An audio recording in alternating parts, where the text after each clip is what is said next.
भाई का सवाल है कि लोग दावे करते हैं कि ज़मीन से आवाज़ें आ रही है, उसके नीचे धन है, ख़जाना है वगैरह है, तो कुछ कुर्बानी की तो निकल कर आएगा।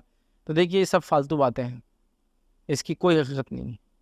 लोगों का ऐसा तस्वुर होता है कि जो पुराने ख़जाने होते हैं उन ख़जानों के ऊपर जिन हावी हो जाते हैं, फिर वो वहाँ कभी गर्दिश करते हैं, आवाज़ करते हैं, रहते हैं, खाते पीते, ऐसे दावे होते हैं उनके।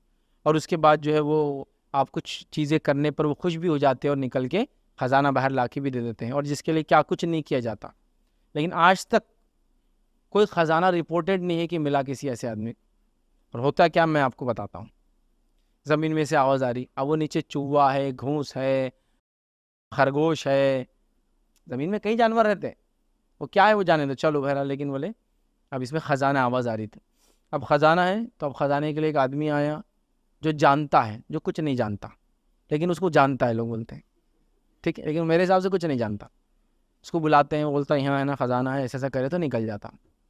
एक बकरा, उल्टे पर का मुर्गा, बड़वागल, ये वो शुतुरमुर्ग का अंडा, और कछुए का नाखून, और भालू की चमड़ी, इसका बाल, शेर का फलां, जो भी बहरहाल सब अब डिमांड रहता है उसका।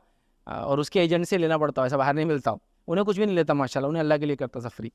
तो वो लेकिन उसी के एजेंट से बड़वागल लाना पड़ता 1,000 रुपये का, और फलां, उसे कितना परसेंटेज अपने को नहीं मालूम, लेकिन वो तय रहता हूँ।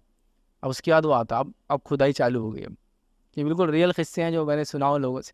खुदाई चालू हो गई, 10 फीट हो गई, कहाँ है, निकला नहीं है। तो अब देखिए स्टेटमेंट क्या था, जर्रा पे से आगे चले गया हो, जर्रा पे से बस। अपन ने जब ये खोदे ना, गिनने इसको आगे सरकाते हैं जर्रा पे से।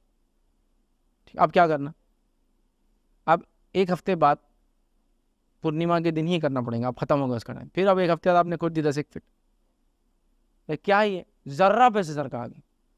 अरे तो अहमक आदमी, पहले बोलना 4 5 एक साथ खोदेंगे ना हम, इतना मैन पावर लगाएंगे ना कि एक साथ तू कहाँ का भाग सकता बता दे पहले, इधर से कहाँ निकलेगा, इधर इधर इधर, अच्छा एक साथ डिग करेंगे ना हम। हाँ, तो वो कभी नहीं मिला। कई लोगों में माशाल्लाह खेत के अंदर कुएं बन गए चक्कर के अंदर, मतलब पानी लग गया, हजारा वजारा नहीं आया किसी को। कई लोगों के हाथ पैर टूट गए, कुछ भी हो रहा, खजाने की तलाश में है, पीछे से जो है लोमड़ी शेर या चीते ने चिल्ला दिया, इसको लगा इसमें से निकला, कूदा, दीवार पे से कूद के गिर गए, हाथ टूट गया, पाल्पिटेशन से पैर हो गया, फालिज के मरीज हो गए, डर गए। ये कई किस्से हैं, इसकी कोई हकीकत नहीं है भाई मेरे। ये चक्कर में जाना दफीनों के, मैंने लोगों की ज़िंदगी, माल, इज्जतें, और साथ में जानी नुकसान भी होते थे। कई ऐसे वाक़यात आज भी हम अखबारों में पढ़ते हैं कि ख़जाना दफीना निकालने के लिए लड़कियों की कुर्बानी तक दी गई। आज भी वाक़यात पढ़ रहे हैं वहाँ हिंदुस्तान के पेपर्स में, लड़कियों की कुर्बानियाँ दी जा रही। ये सब शैतानी काम याद रखिए, इनसे अपने आप को और अपनी नस्लों को याद रखिए, महफूज रखिए।